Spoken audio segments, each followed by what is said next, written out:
I'm Haley B. Miller, and this is Ohio Politics Explained, a podcast where you give us 15 minutes and we give you all the news you need to sound smart and impress your friends. Welcome to another episode of Ohio Politics Explained. Today, we'll discuss the latest on an effort to ban property taxes, a plan to expand gambling, sexual misconduct allegations against a state lawmaker, and why Ron DeSantis came to town.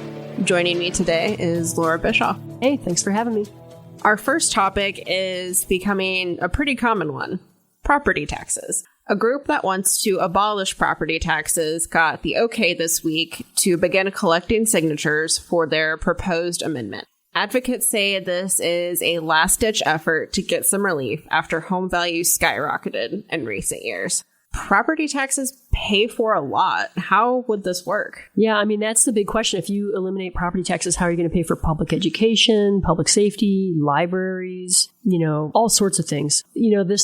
Taxes are very unpopular. Yes. And, why do you think politicos love a good tax cut? And I think if this makes the ballot, there's a good chance it'll pass. I think so, too. And it could be a giant problem for state and local governments. It's really interesting to see the crossover and the opposition to this, because you have a lot of the traditional liberal groups that are, I think, especially concerned about schools and how this would affect them. But we've even heard from some conservative groups that, if you abolish property taxes, that means other taxes have to increase, and they don't want that. Right. I can't even imagine if you got rid of property taxes, how high the sales tax or the income taxes would have to be to make up that difference. And the property taxes, it's been a problem for decades, really, because, most of school funding is hinged on property taxes, and there's a lot of debate about how fair and equitable that is. And, just in recent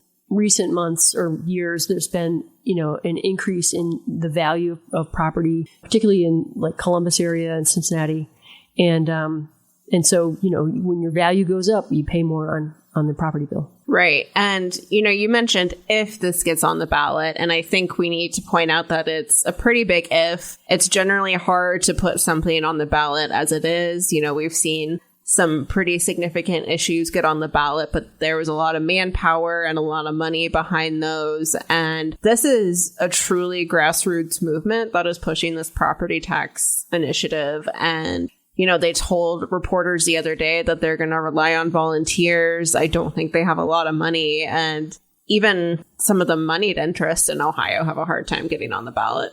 Right. And they need to collect 414,000 valid voter signatures. And that is a very heavy lift. It takes a lot of money and a lot of organization. But I will say that I think that the frustration that people feel over their property taxes and this what could be a very popular issue if it were to make the ballot, puts a lot of pressure on the lawmakers to come up with real property tax relief plans. And that's a heavy policy lift. Yeah, I do think one thing lawmakers have acknowledged this week is that this was born out of a lot of frustration and a feeling that the legislature hasn't listened for the past 2 years. And actually, that's how we end up with a lot of big policy changes via the ballot, is when the legislature is hesitant or resistant to certain changes and there's more popular support for it. That's how we got like the indoor smoking ban statewide, tying minimum wage to inflation, casino gambling. These were all issues that were kind of batted around in the legislature and kind of discounted by the Republican-controlled lawmakers, both chambers, and went to the ballot and then passed. Yeah, it'll be interesting to see how this plays out. Speaking of gambling, the Senate announced a plan this week that would expand gaming in a pretty big way. This proposed bill would allow Ohioans to gamble or buy lottery tickets from their phones instead of going to a casino or a racino. What's the pitch for this? Okay, so State Senator Nathan Manning, who's been studying a lot of these gambling issues for a couple of years now, he introduced this 701 pages of light reading in the bill. And it would bring gambling online for the lottery, casino games, racino games. And supposedly it could generate about $500 million a year in revenue for the state. And I think that makes it pretty attractive. And the argument is there's already significant illegal online gambling happening. It's just not taxed or regulated. And, before Ohio legalized sports betting, there was a lot of illegal sports betting. And so they're thinking that bringing it into a legal fold would, allow the state to collect the revenue. There's like 13 states that have internet lottery and about 7 states that have internet gaming. It's so interesting that gambling, sports betting seems to be a thing that a lot of lawmakers aren't super excited about and have some, I think, moral qualms with, but yet they, have shown time and time again that they're willing to expand this industry in Ohio. I mean, we're already hearing concerns about how this bill could affect people struggling with a gambling addiction, if they can just sit there and do it on their phones. And I'm curious, to what extent that will hold up the legislation or whether they're just going to say, oh, well. Yeah, I do think that there's a lot of qualms about it. And the easier you make it, the more likely problem gamers will, their addiction will grow. And I think the thing that counters that is the $500 million a year. Yeah, but I'm not sure the casinos love this either, because are they worried about losing business in a situation like this? Well, the betting that you could do online on casino games would have to be tethered to the casinos that are in Ohio. Okay. All right, let's move on to the allegations I mentioned. And as a warning, some listeners may find this topic difficult.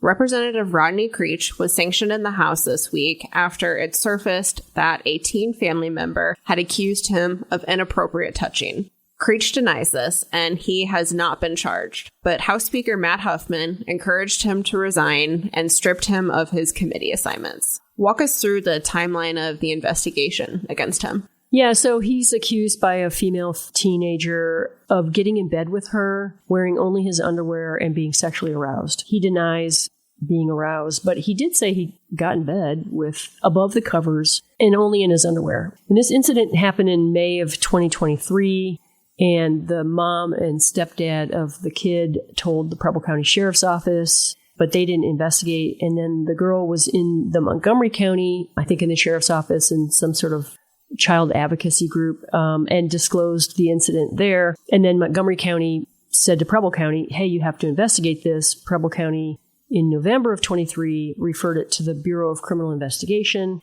and BCI finished its report in March of 2024, referred it to an outside prosecutor, Clark County, because, again, there was all these conflicts. The sheriff and the prosecutor and Rodney Creech all know each other. Anyway, so Clark County looked at the extensive file from BCI and said that Creech's behavior was suspicious and concerning, but declined to press any charges. Creech, for his part, says this is a political hit job and that it's coming at a time in which he has announced he wants to run for Senate. And he also says that the allegations are unfounded.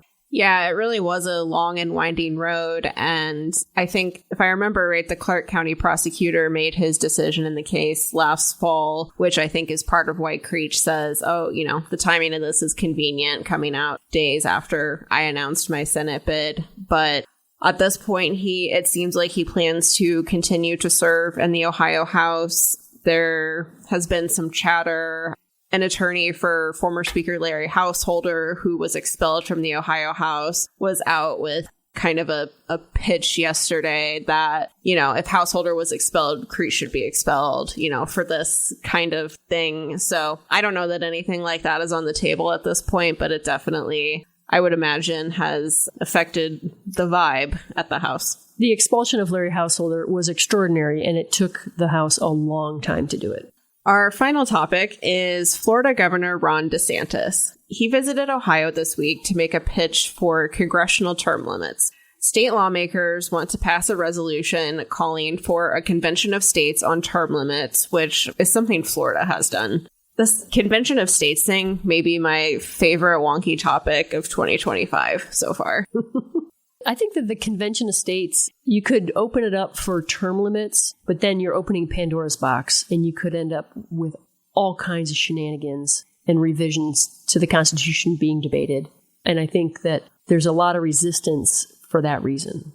Yeah, that's the big concern critics have, because the part of the Constitution that allows states to do this, there's not like a manual for how to run these conventions, and it's never been done, so there's no precedent either. And so I think a lot of people have concerns about that. But you've seen conservative activists especially begin pushing for stuff like this because they say, the federal government's out of control. They have too much power. Yeah, I mean, it's so funny because, term limits are pretty popular with voters. Ohio passed them in 1994 for state lawmakers and state executives. And, people really don't like the idea that you have a career politician. That's sort of a nasty moniker. But they also tend to repeatedly vote their incumbent back in. Right. And the other thing about Ohio's term limits is that there's a pretty large loophole. You had House Speaker Matt Huffman advocating for this resolution, but he's a pretty prime example of how to get around term limits, which is that your clock resets essentially if you move from the House to the Senate. So Huffman's been in the House, he went to the Senate, he just came back to the House again to become Speaker. So to some extent, at least in the legislature, you can stick around for a while if you want to. Yeah, and Huffman's not the only one. There's been kind of a hardcore group of people who've ping-ponged back and forth between the chambers ever since term limits passed. And one more thing before you go. Ohio State fans haven't been happy with the uptick in noon football games, and they have an ally in the State House. Representative Tex Fisher introduced a bill to prohibit top 10 matchups before 3:30 p.m., though somehow I doubt the networks are going to change their minds.